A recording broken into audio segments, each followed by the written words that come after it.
Kalau tadi dibilang pertama masalah kesengajaan, dia udah menolak. Sekarang unsur ikut melakukan. Bagaimana ahli melihat ini? Apakah di dalam teori-teori turut serta itu juga ada keaktifan yang nyata? Tadi ahli sudah menjelaskan ada gerak tubuh yang jelas. Nah, silakan ahli menjawab. Baik, terima kasih Pak Penasihat Hukum yang mulia yang saya hormati Pak Jaksa. Tentu saya tidak bisa mengarah kepada orang, saya objektif ya sebagai akademisi. Tapi saya tentu mencoba mendeskripsikan secara logis saja kaitan dengan apa yang deskripsi yang digambarkan oleh Pak Penasihat Hukum. Tadi saya mengatakan prinsip liability based on fault itu.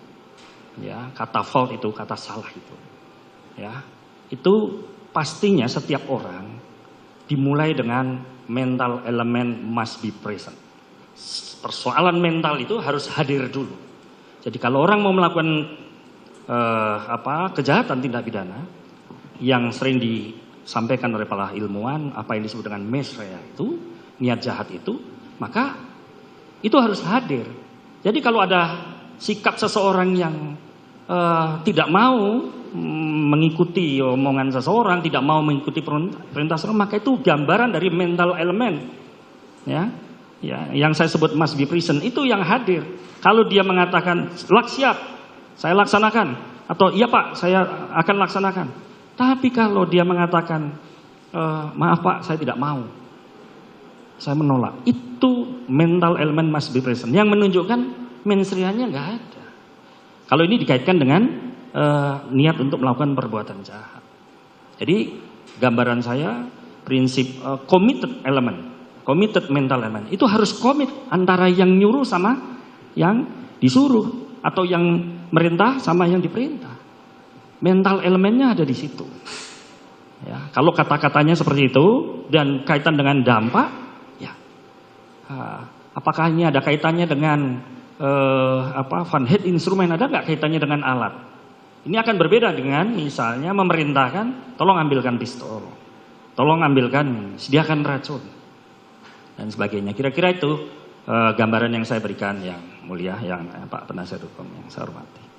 Baik. Jadi jelas di situ bahwa kalau mental element itu tidak ada, ya bagaimana kita mau menilai itu mens rea?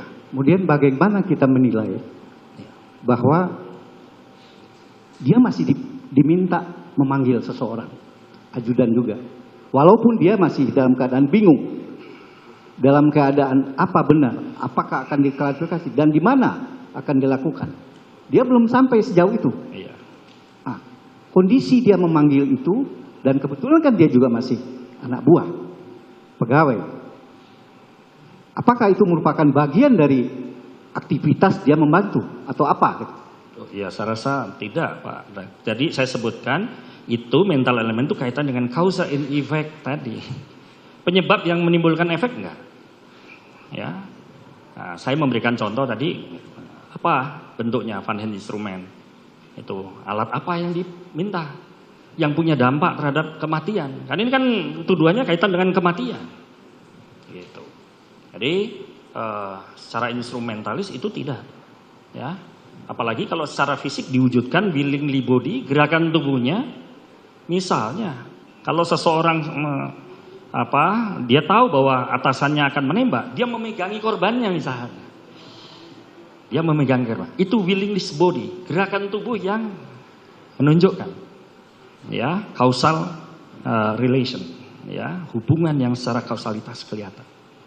Atau mengarahkan posisi korban tepat kepada sasaran sasaran pembunuhan, sasaran dari alat pembunuhan. Kira-kira itu Pak Penasihat Hukum yang saya bisa gambarkan dengan simpel.